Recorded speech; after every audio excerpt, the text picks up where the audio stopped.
Welcome back, YouTube pipe smokers. Muttonchop Piper here. Well, today's video is entitled "The Tale of Lieutenant Edwards." Now, when I was in the Marine Corps, this tale takes place in 1995. I found myself in the unusual position of being the non-commissioned officer in charge of Flightline. The gunnery sergeant, who was the NCOIC, had done a lateral move from a different type of aircraft into helicopters. Well, he didn't know anything about helicopters, so he had to go to school, and it took about 6 months. So while he was gone, I was in charge. So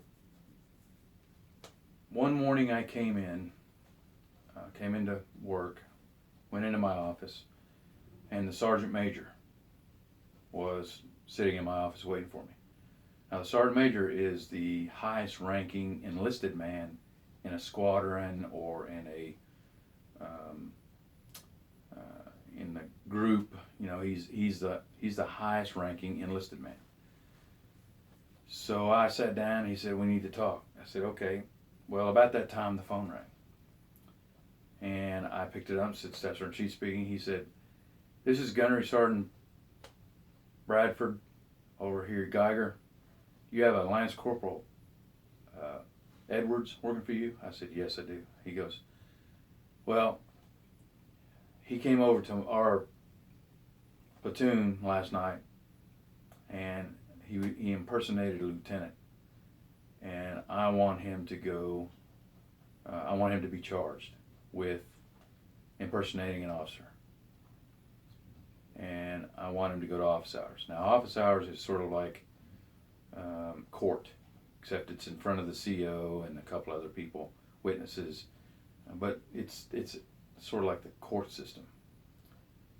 I said, "Okay, well, Sergeant Major is sitting here right now, and he's probably going to explain to me what's going on, so we'll get back to you."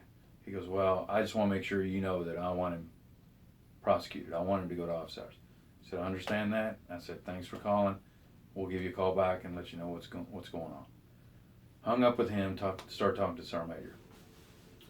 Sergeant said, "Yeah, what happened was Lance Corporal Edwards got drunk that night before, and a friend of his, a good friend of his that he went to school with and grew up with, was in a platoon in Camp Geiger, which is right next to New River Air Station.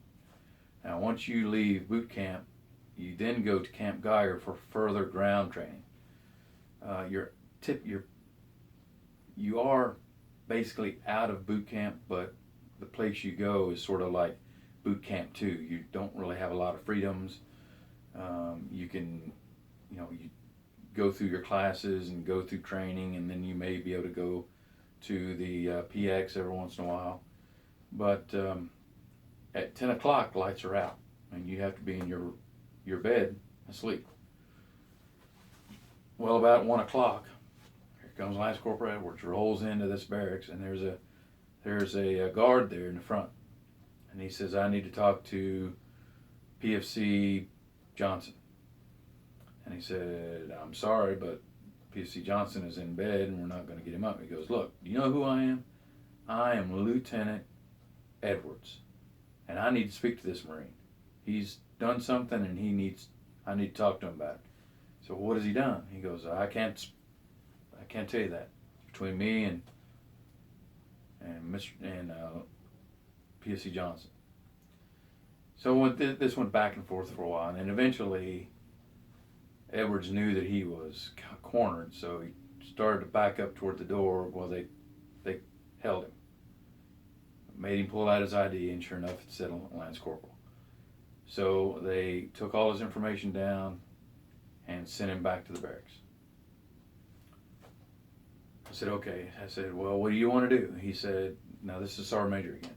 Sergeant Major said, "I want him to go to office hours. Matter of fact, we could court-martial him for this offense." He says, "What do you think?" I said, I don't want to do that."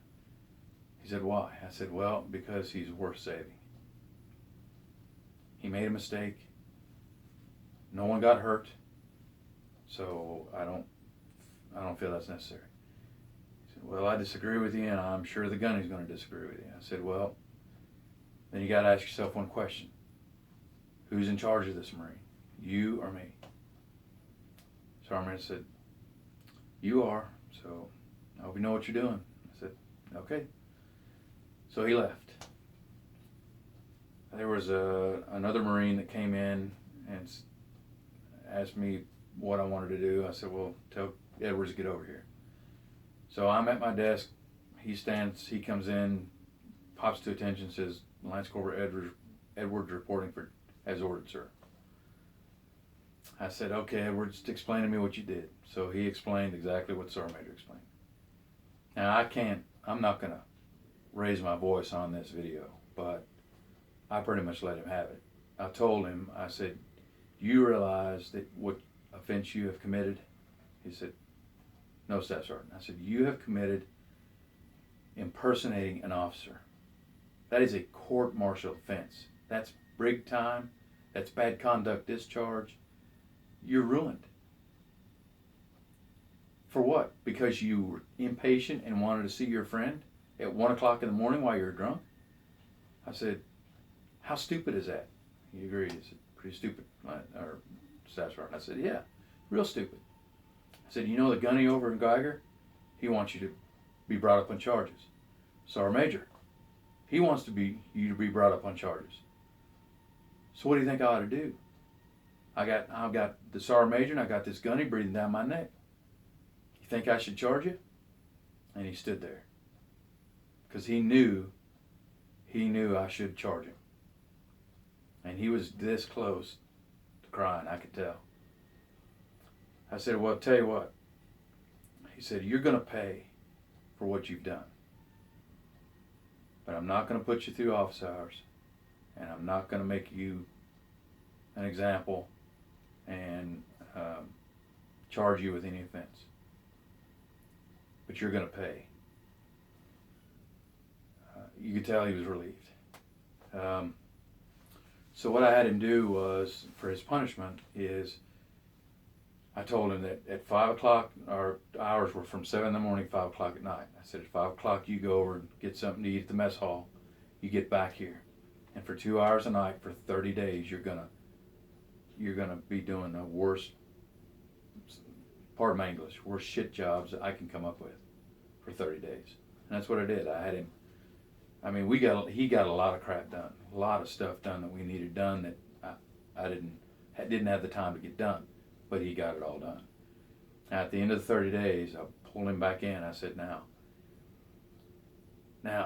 you're on probation. I said, if you put a toe out of line, if you even breathe the wrong way and get in trouble again, you're going to office hours. And I'll make sure you get break time. He said, yes, Staff Sergeant. So, that's the end of the story. Now, why am I telling you this? Is it to show, hey, look at me, I'm great? No. Again, it's another lesson. If you're a supervisor out there, or you are an office manager, supervisor, someone that has people that you lead underneath you, before you jump at the chance, not jump at the chance, but if someone does something wrong, or someone gets in trouble, or someone makes a mistake, evaluate that person before you act. If that person is on time to work, works hard, comes up with ideas to make the workspace better, or to make their job better, or it's just a person that you really like because they work hard. Not, you don't like them because they kiss your butt or anything, but you admire them for the hard work that they put in. That type of person deserves a second chance. So if they do something that they shouldn't have done, they made a mistake, evaluate them. If they're a person worth saving, then go to bat for them. Tell your superiors, hey, you know, if they say, yeah, get rid of this guy. He needs to be fired. Whoa, slow down. This guy works his butt off. He comes in all the time. He's on time all the time. He stays late when we need him. He comes in on overtime when we need him. No, I don't think that he, you know, yes, we will punish him somehow. 3-day suspension, something like that. But no, he's worth saving. Now, if it's an individual that constantly comes in late, everything he does, his work is subpar. Never volunteers for overtime. Constantly calls in sick. And yeah, that kind of guy, you can say, you know what, I think it's time that you moved on to something else. Because he's not an asset to the organization you work for. But if it's someone that is putting forth an effort, they are a stellar employee. Those people you need to go to bat for. Before I leave you, I want to tell you a little bit about Lance Corporal Edwards. I got out in 2001. I come to find out that he decided to go back to school, got his degree, and he put in for officer candidate school, was accepted.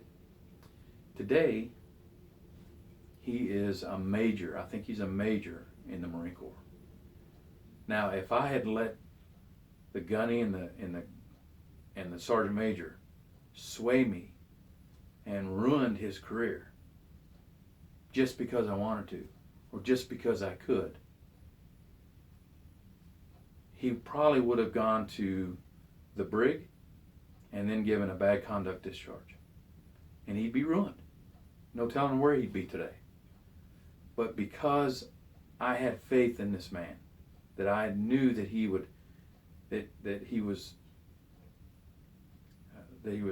very repentant for what he had done. And I never had another second of problem out of him after that. He continued to be an asset to me in Flightline.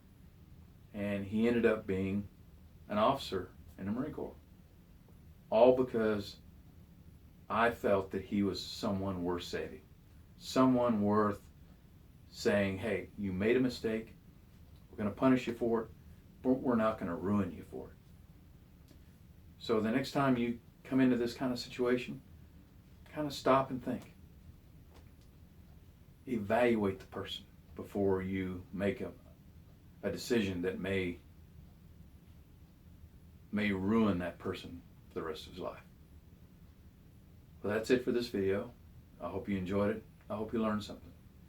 Until my next video, I want to wish you and your family happy piping.